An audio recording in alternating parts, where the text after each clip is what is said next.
You are here by the mercies of God. And we are continuing with our series of spiritual maturity in the mighty name of Jesus. And I want you to give me your undivided attention as we go forth. Holy Spirit, I pray today that you grant me utterances in the mighty name of Jesus. Amen. Amen.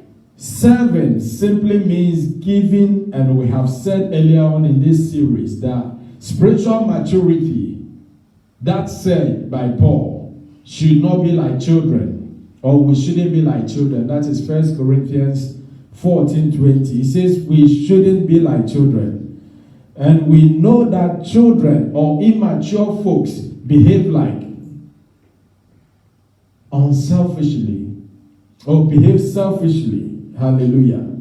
Immature folks behave like babies in their giving. In their giving.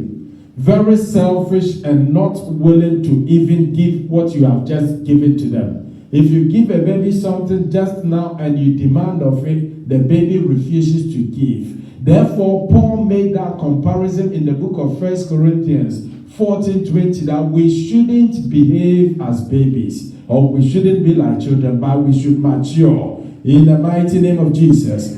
So for you to mature or for you to serve as a matured, you ought to give according to what Romans 12 have said, that present or give your bodies as a living sacrifice. When we say present, simply means to give. So Paul in the book of Romans is encouraging us to what? Offer, give yourself. So servicing is dependent upon your giving. In the mighty name of Jesus. Hence, without maturity, one cannot serve well. And that is the reason we have more workers in the church than what? Servants.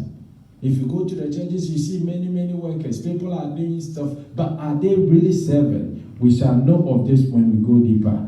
There are many great men in the Bible who identify themselves as servants. Unlike our world today, where men are seeking glory, men are going for titles, men are giving themselves names. But if we go back to the Bible, in the book of Romans 1:1, Paul identified himself as a bond servant.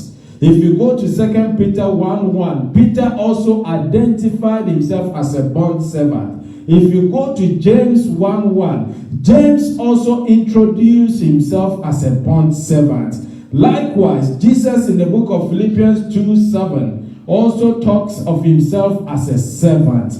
Unlike some people we know in this life, they crave for the titles, they crave for the names. They are not willing to adopt the servanthood spirit. In the mighty name of Jesus. When we talk of a bond servant, we're talking about servanthood. Serving as a matured believer. Therefore, what is a bond servant? A person bound to serve without pay, without any enumeration, without any expectation of rewards.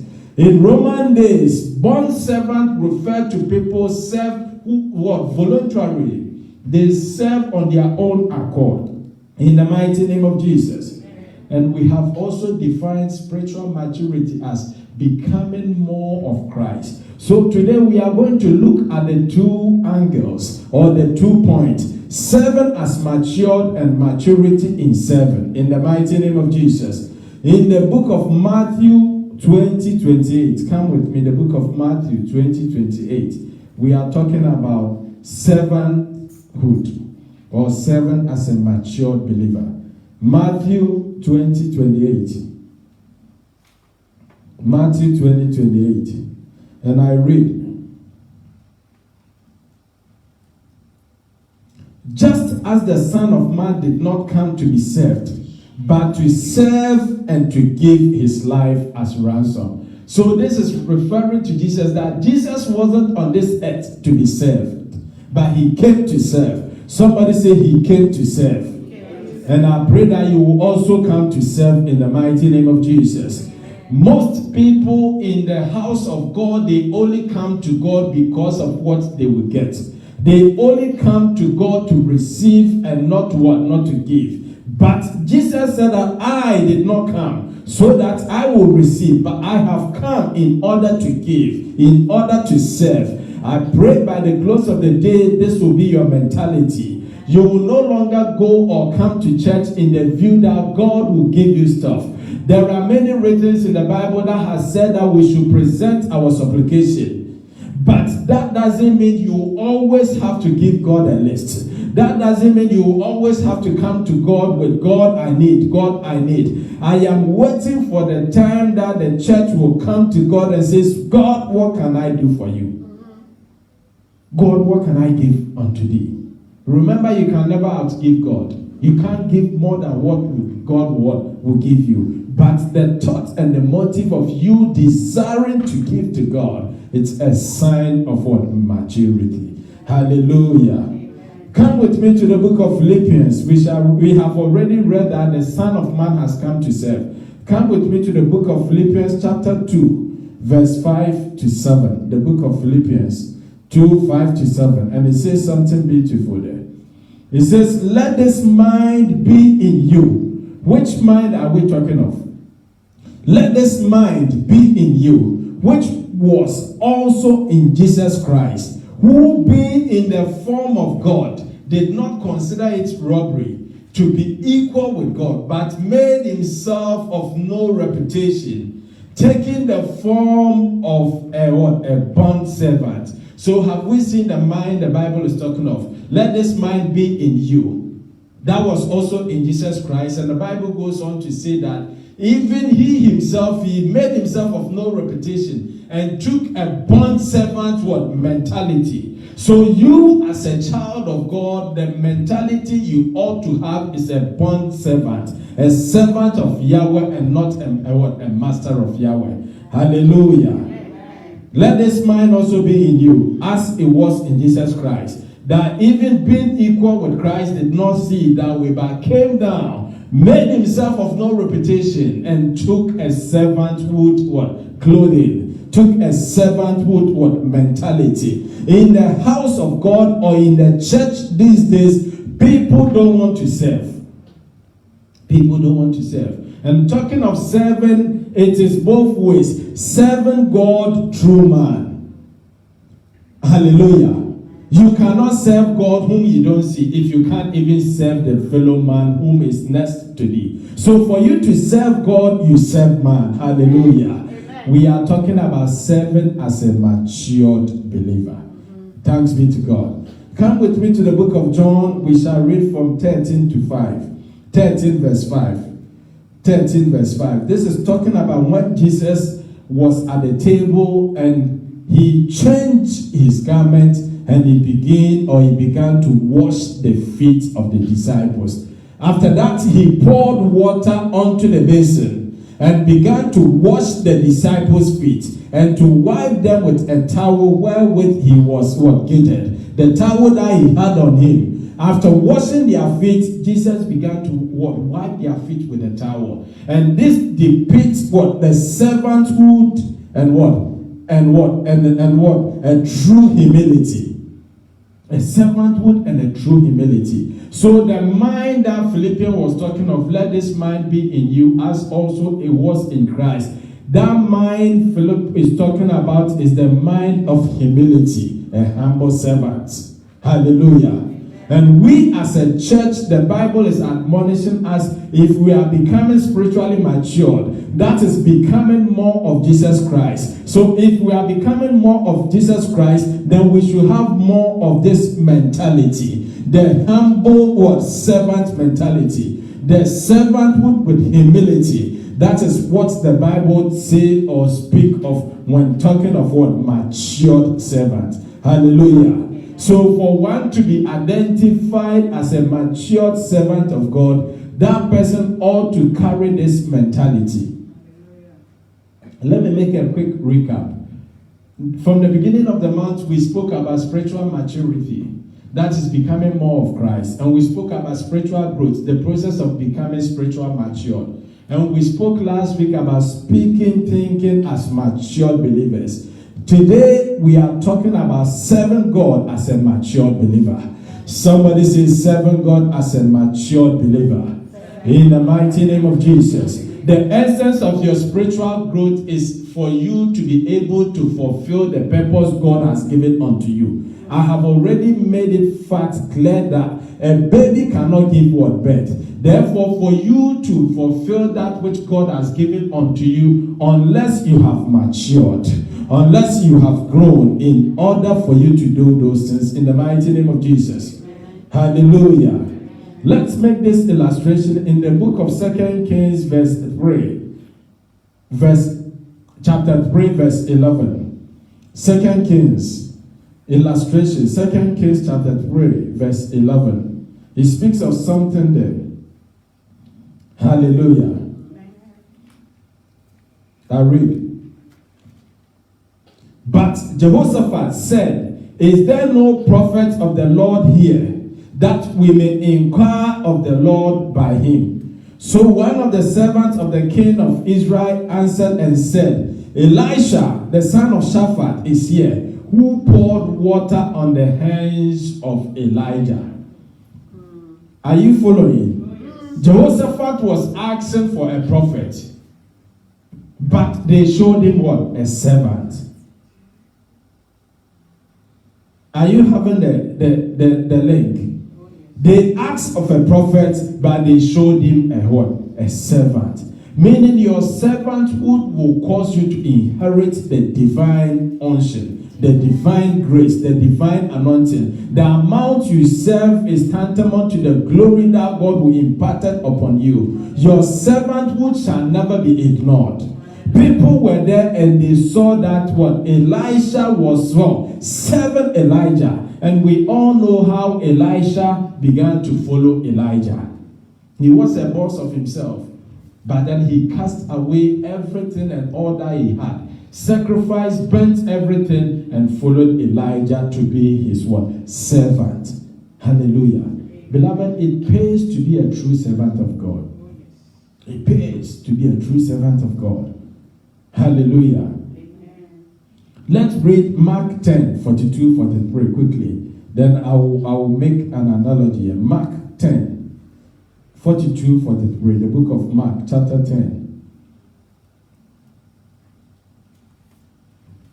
Verse 42 to 43.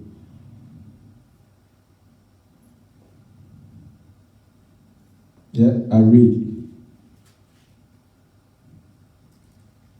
But Jesus called them to himself and said to them, you know that those who are considered rulers over the Gentiles lord it over them, and their great ones exercise authority what? Over them. Yet it shall not be so among you. Jesus is now talking to you. Yet it shall not be so among you. But whosoever desires to become great among you shall be your servant. Hallelujah. So Jesus was making the analogy that in the world, the bosses in the world, people in authority, they lord it upon the other people. That is why they say the rich shall always be the rich. They bully those who are not in power. So they make it very obvious. But Jesus said that in the kingdom of God, the greatest is the least. Whoever wants to be the great must be the least among you. In the mighty name of Jesus. Therefore, we are servant leaders. We are servant leaders. When we say a minister is a servant. So a minister of God is a servant of God, not a master of God. But we have grown to some stage in this our life that the world is no longer wanting to be identified as what? Slaves or servants. People think it's demeaning to say that I am a slave of this man. People think it's demeaning to say that I am a servant, therefore giving themselves bigger and mightier what? Titles. But I want to tell you today that God does not regard those titles. God is seeking for a true servant. God is looking at a man who are willing to serve him. He is desperate for those who have the edge and every desire to give him the glory. In the mighty name of Jesus. I have said this before that God doesn't bless any master of God. He only blesses the servant of God. Amen. Hallelujah. Amen. So a servant is a person who performs duty for others, or one who devotes themselves to be helpful followers. In the mighty name of Jesus. One who has given himself up to help others, or one who has volunteered himself to do things for others. In the mighty name of Jesus. I am reading the book of 1 Corinthians 16:16. That you also submit to such and to everyone who works and labors. Hallelujah. From the 15 it says, I urge you, you know the household of Stephanus were what? Devoted to the word of God. From the verse 15, 1 Corinthians 16:15 says the household of Stephanus were devoted to the things of God. So I am encouraging and I am beseeching you that you also will do the same. Beloved, for you to be a true servant, you ought to be devoted. In the mighty name of Jesus. In the name of Yeshua HaMashiach. You have to give your all in order to serve. You have to give everything you have in order to serve. I am going to compare this situation, two instances. Is it service or is it working? Hallelujah. Is it service or is it working? Is it work or is it service? Hallelujah. There are people in the house of God. I am afraid to tell you all that you have been doing is just work or job. You have not been truly serving God in the mighty name of Jesus. And I am going to speak on this very briefly, then we move on. When we say we are serving God or when we say we are working for God, let's look at the two instances. If you do it because there is no one there to do it, if you do it because no one wants to do it, if you do it because nobody is willing to do it, beloved, it is a work. You are working. Hallelujah. You do it because there is no one there. Oh, nobody is there to arrange the chairs. Nobody is there to play the drums. Nobody is there to clean, so let me do it. It is not coming from the heart. It is work or job. You do it so that you just get it going. Oh, we have to do service. Let me do this quickly. It is not from any heart at all. You just do it. And you've done it. It is job, not what? It's ministry. Hallelujah. Doing it in your free time. There are people, they will only do things for God when they are free. When they have no job, when they have not got any overtime, then they will go to the house of God to do things. They do things in their leisure. Hallelujah. They make sure that whatever they do for God does not interfere with their life, their marriage, their work, or their social life. So they give God their free time. That is a work job and not serving. People do stuff in the house of God to seek the admirations of men, to seek the approval of men, to do man pleasing. It is not service. It is what? Work or job. People do with their might, their ability. And when I talk of their ability minus the heart, they do with their strength, intellect, do not consult God. It is a work and not what? Ministry. Hallelujah. If you are being manipulated, if you are being forced to do stuff for God, or you do stuff under that pretense, it is not ministry, it is not serving, it is what? Work. But serving requires when one just do the things for the love he has for God. I love God so much and you want to do something for God. That is what service or serving. You do it from your heart, wholeheartedly. You want to do something to please God. That is serving. Giving up your pleasures, your jobs, opportunities, just to serve God.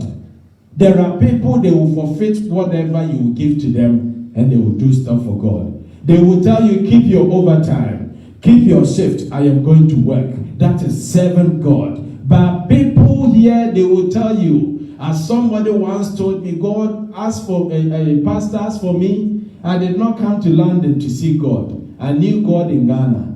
I came to London to seek money. So money first. Hallelujah.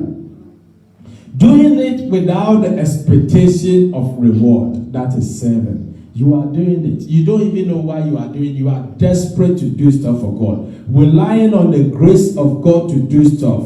Willingly or freely doing stuff for God without grudge. That is serving. Hallelujah. Somebody say that is serving in the mighty name of Jesus. That is doing it for God in the mighty name of Jesus. Hallelujah.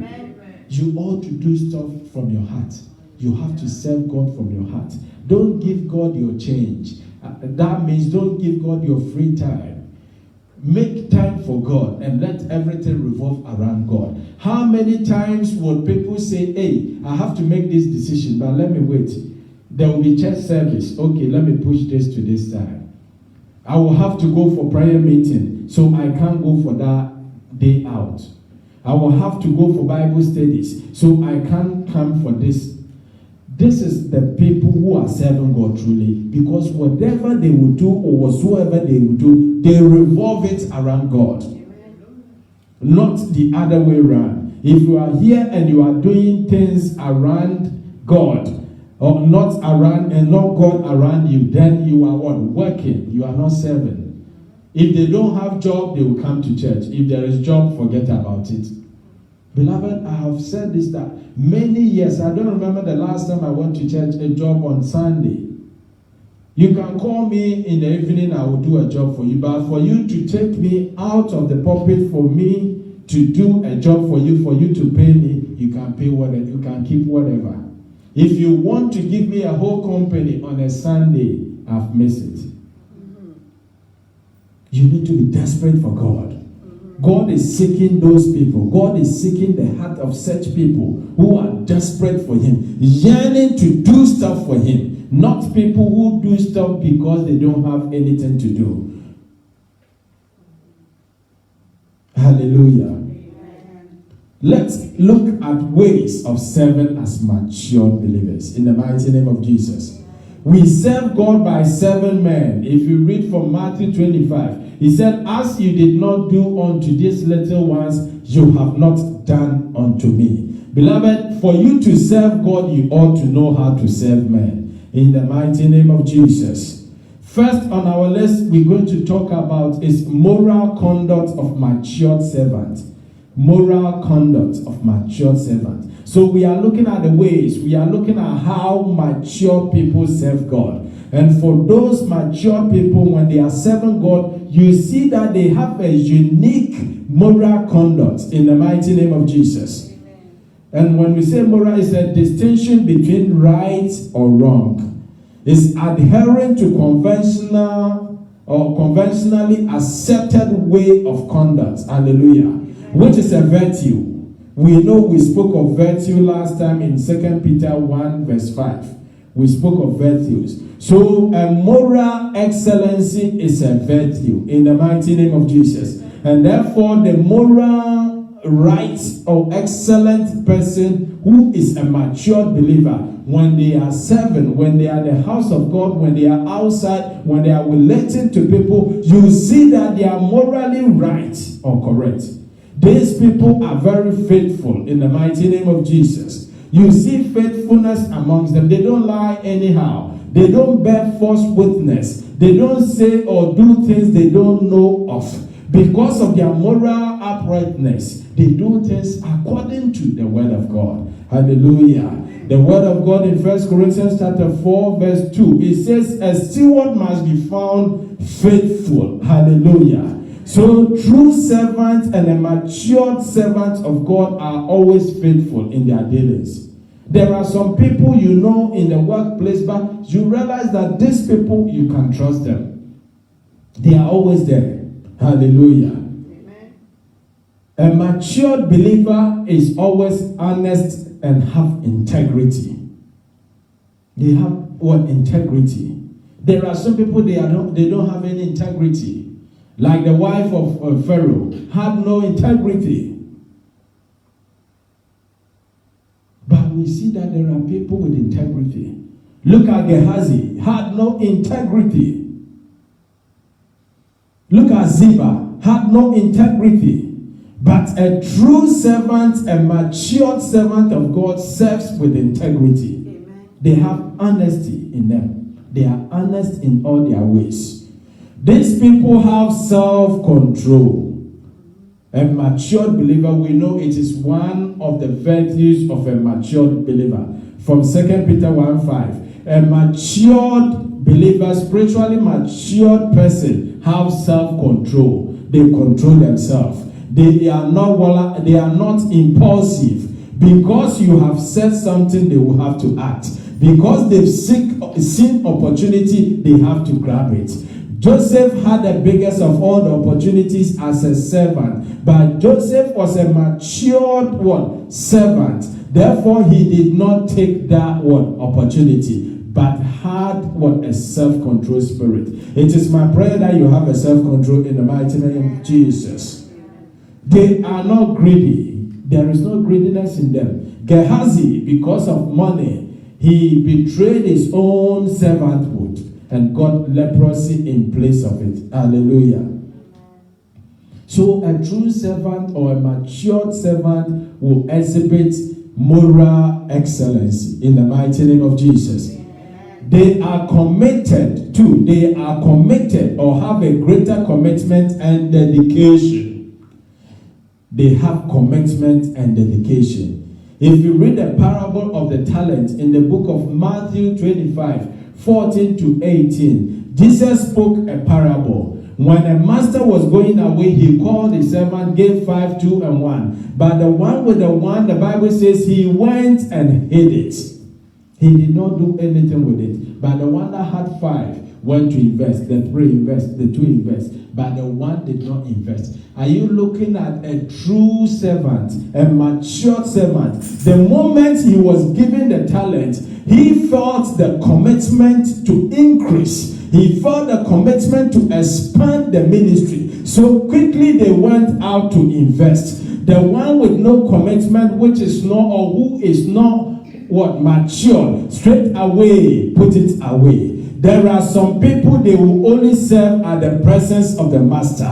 There are some people, they will only serve at the presence of the pastor or the apostle in place. The moment you leave, work also ceases. But that is not Christianity. You don't know when the Lord of the harvest is coming back. Oh, I am speaking to somebody this afternoon. With or without, let your service be continually. Paul said, you have done this in my presence, in my absence. Beloved, let your service not be a man pleasing. Let your service not be a man pleasing. Straight away, he hid the talent because he had no commitment. He was not dedicated to the cause. So he felt no compulsion to promote the kingdom. There are people in the house of God. They will come in for the word. They will hear the word. They will go home and just bury the word which they have heard. They refuse to use or promote the kingdom of God. And so they are always coming. I want to tell you that you are working and not serving. Hallelujah. A matured servant desires to see expansion. Are you committed enough? I want you to investigate your own life. Are you committed to the things of God? From your own acts and your behavior, from your conduct and from your dealings, can you say you are committed to the things of God? If you are such committed, I want to see the promotion of the kingdom of God, for the expansion of this kingdom in the mighty name of Jesus. One ought to promote this kingdom. How do we promote this kingdom? By speaking the word. The Bible says speaking the word in season and out of season. Have the word of God in your mouth at all times. That is a committed and a matured, dedicated servant of God. Hallelujah.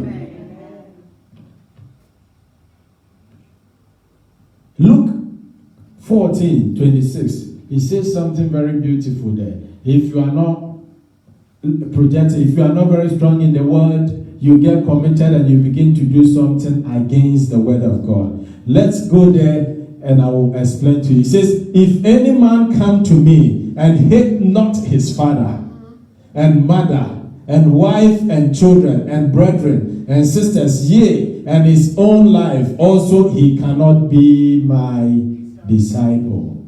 Jesus is not teaching about hatred here. This will be contrary to what he's teaching us.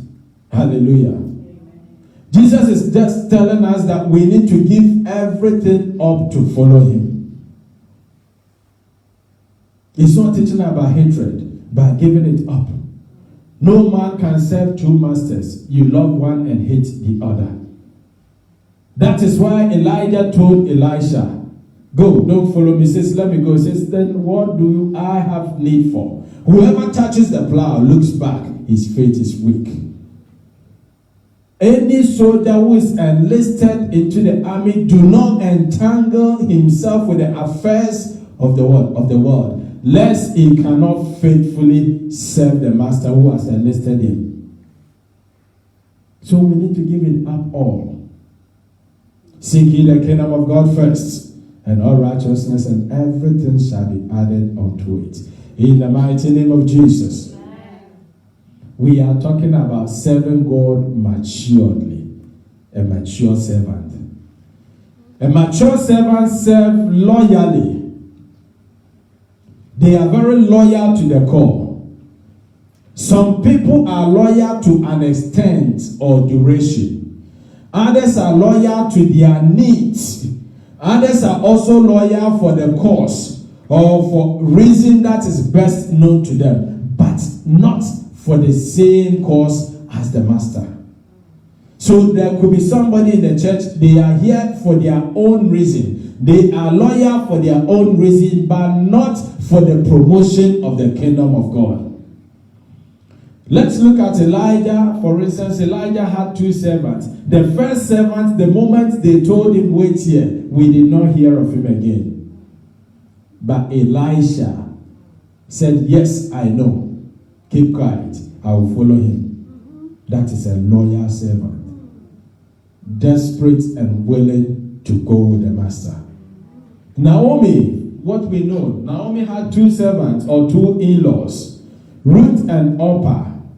The Bible says the moment Naomi persuaded them to leave, in the book of Ruth 1:14, Orpah kissed Naomi by, and that was it. And that was it. Loyalty.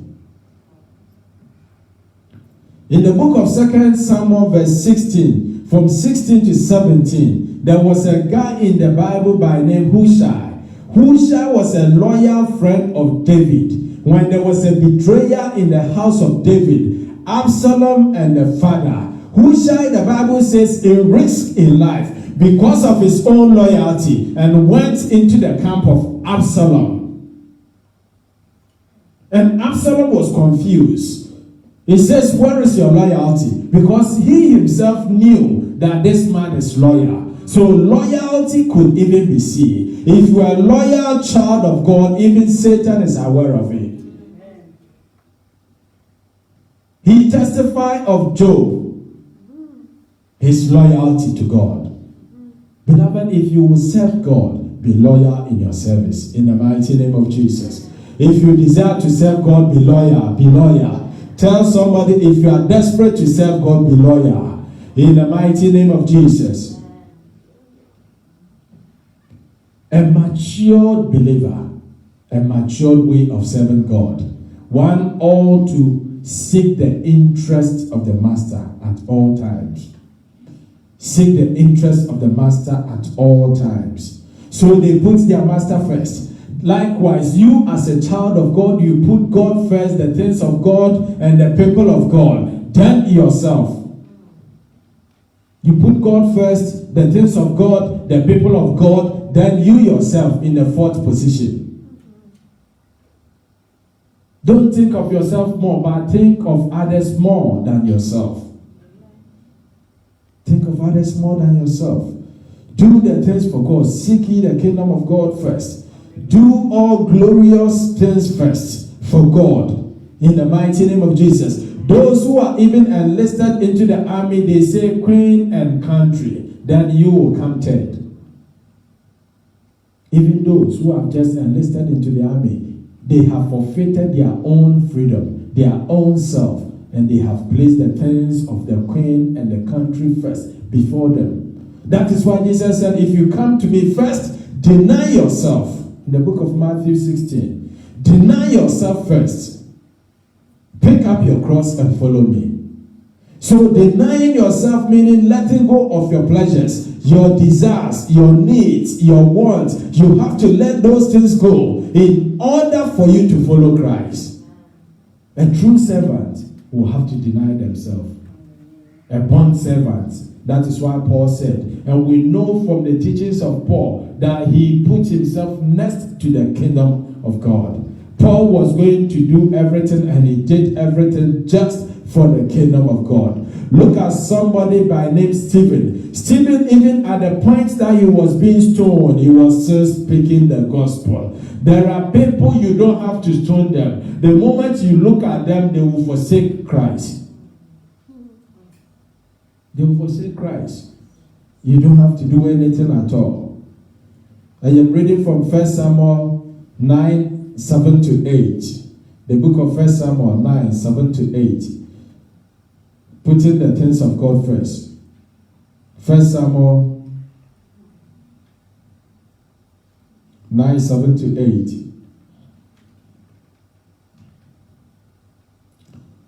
So from 7.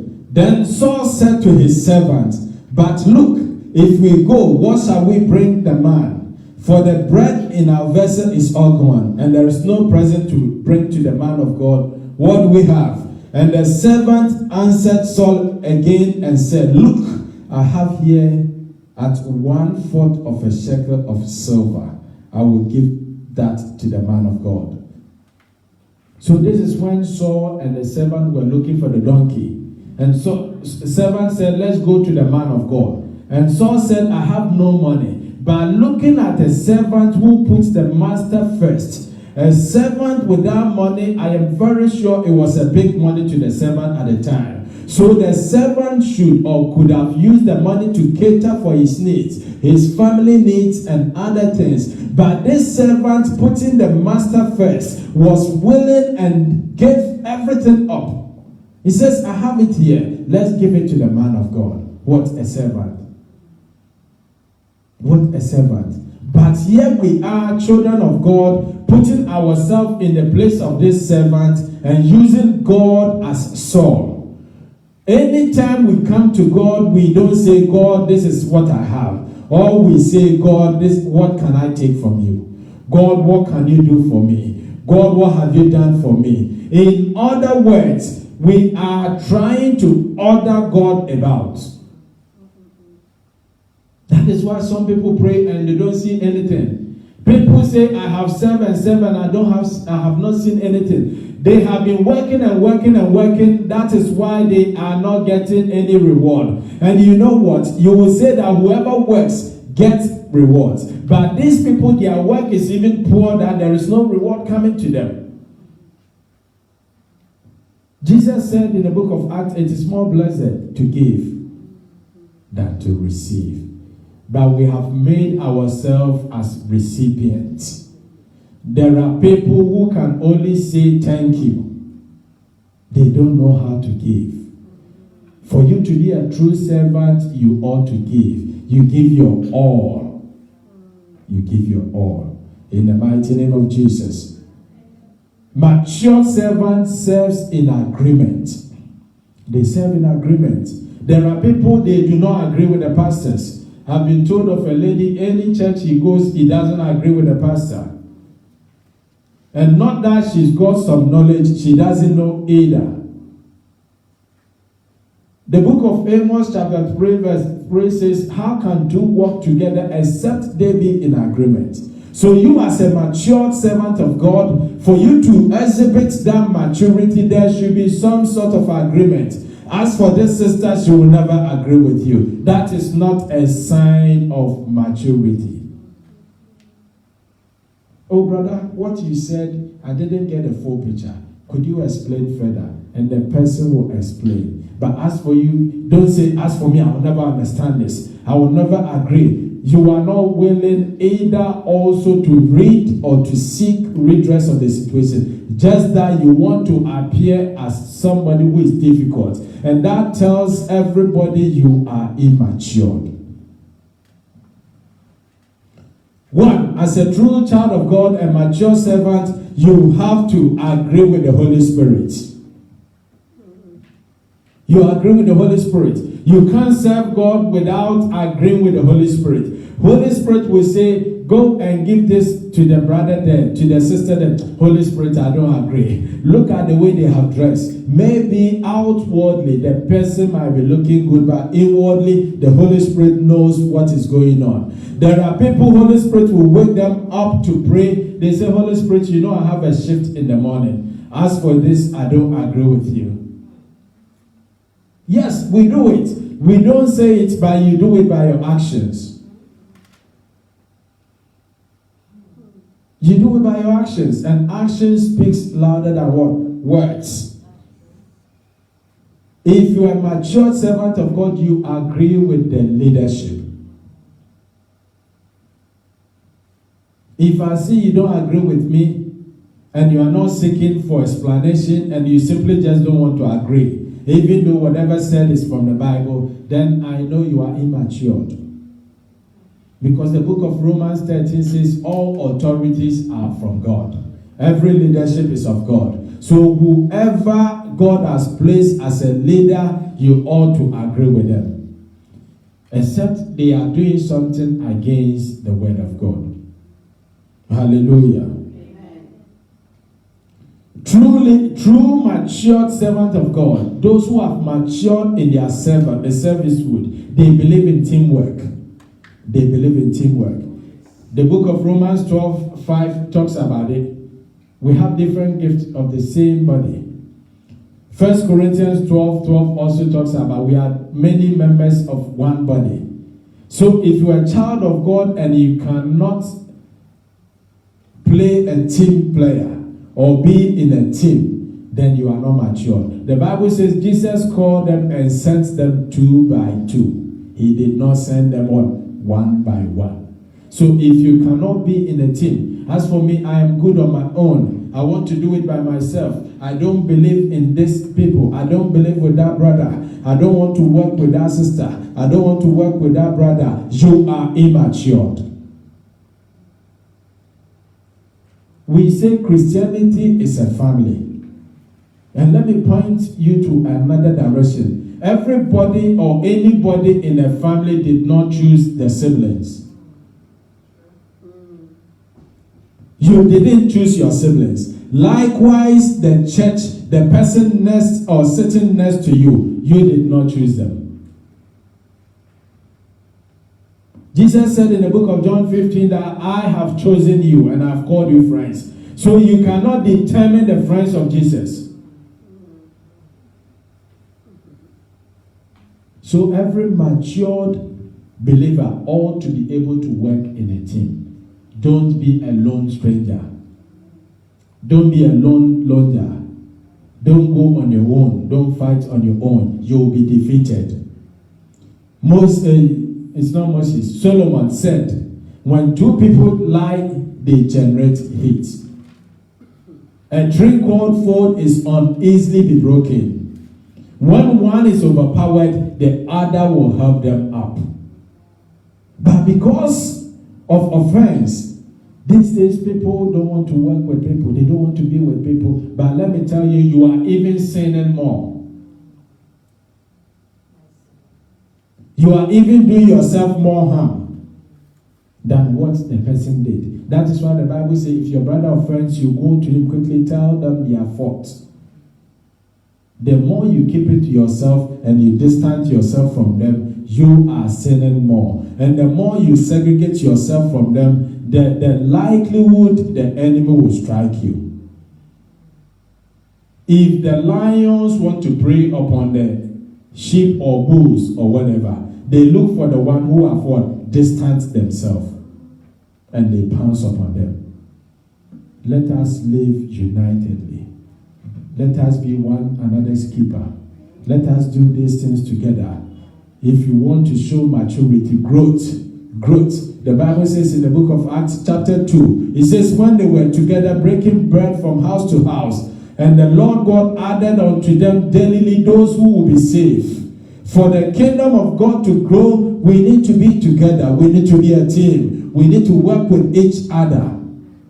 We need to work with each other. I might not be perfect. That is why you are there. You might not be perfect. That is why I am there. So no one is perfect. We are working towards perfection. And we have to help each other. It says, iron sharpeneth iron. So a man sharpened the countenance of his brother.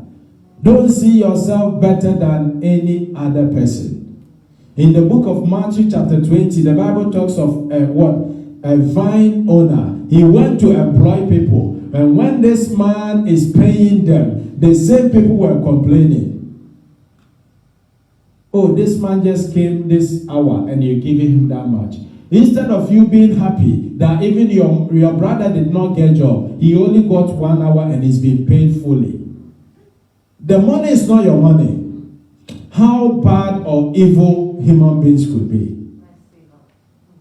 The money is not your money.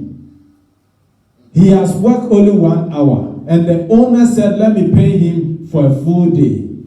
Instead of you to be happy, oh, my brother too has got a full pay. That's good, that's good. They are complaining. That is what we are doing in the house of God. God, this person just came in and see, he's got his breakthrough. This person doesn't even do well, but yet you are blessing them. Look at me like the Pharisee. Beloved, let's play the team in the mighty name of Jesus. The next point I'm going to talk of, a mature believer serves wholeheartedly. Somebody say wholeheartedly. The book of Colossians chapter 3 verse 23. It says, do all as unto God, not as unto men.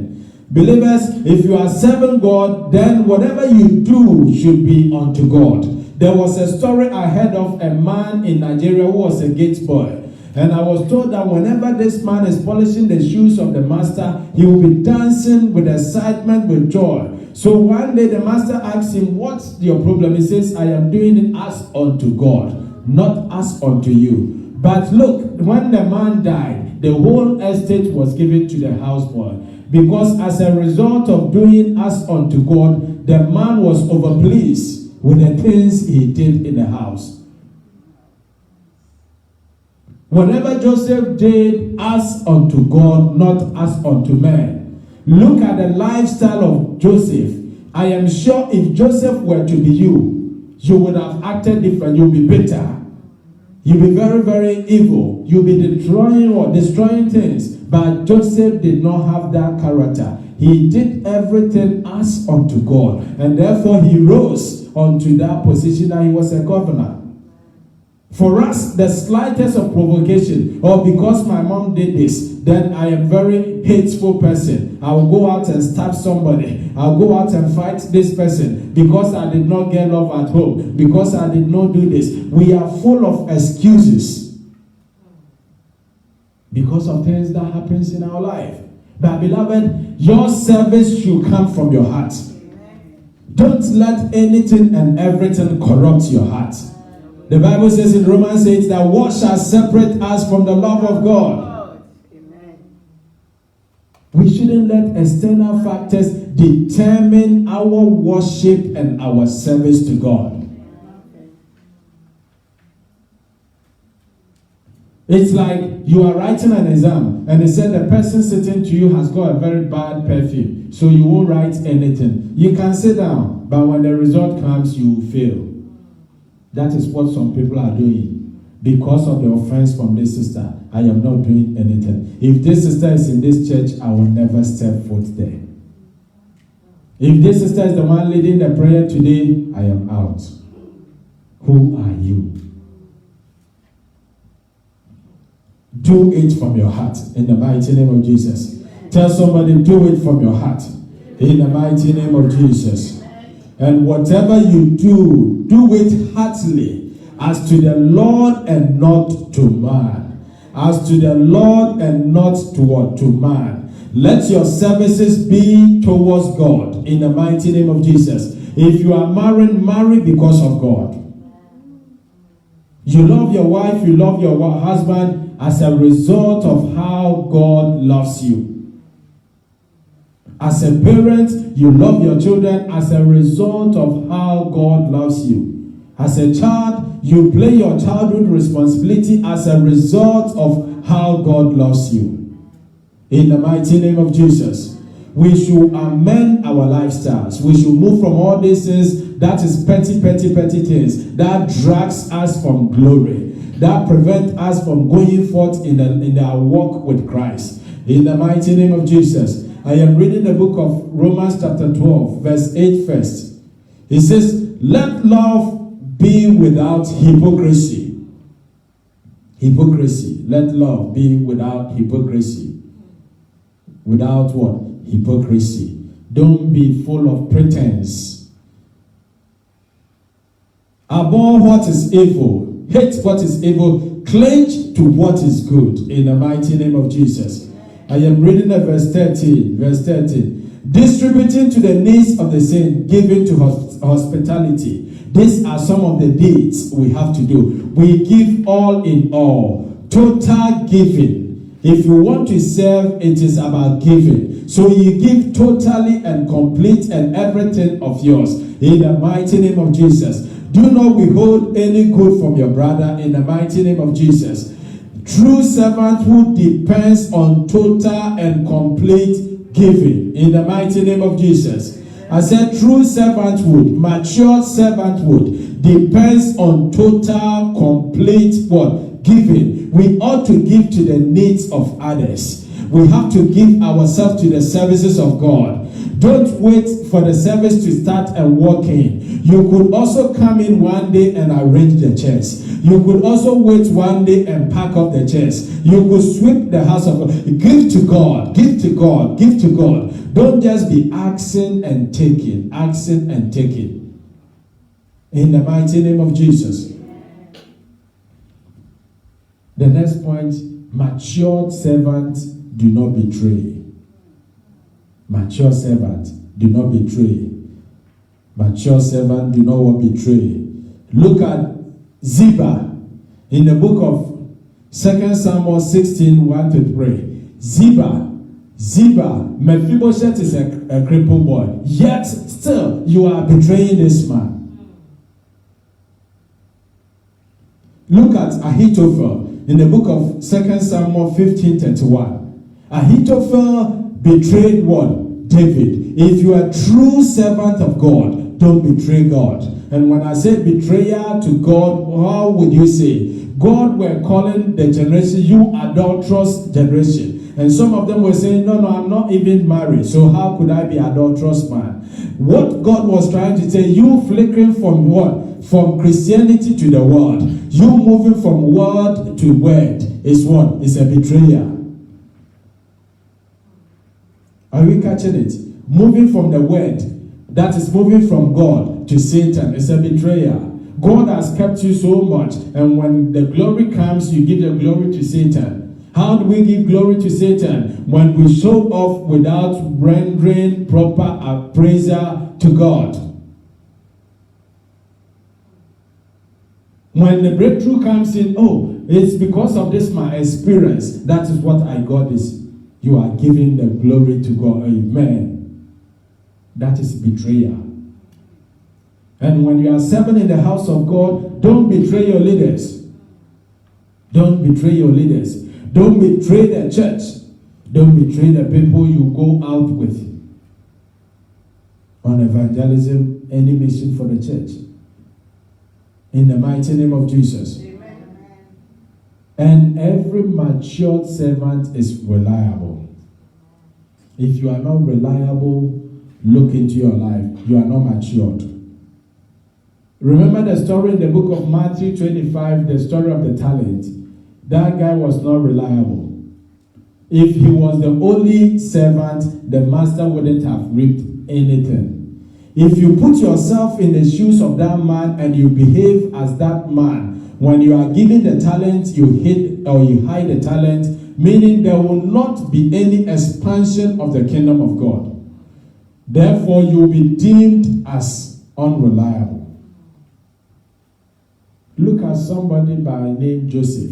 Joseph was a slave boy in a foreign land. He even went to prison, so his record was not good.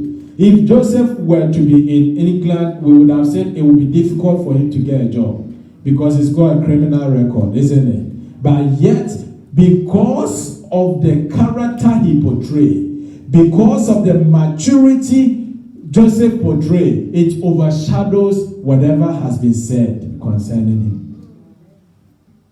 Let your character speak for you.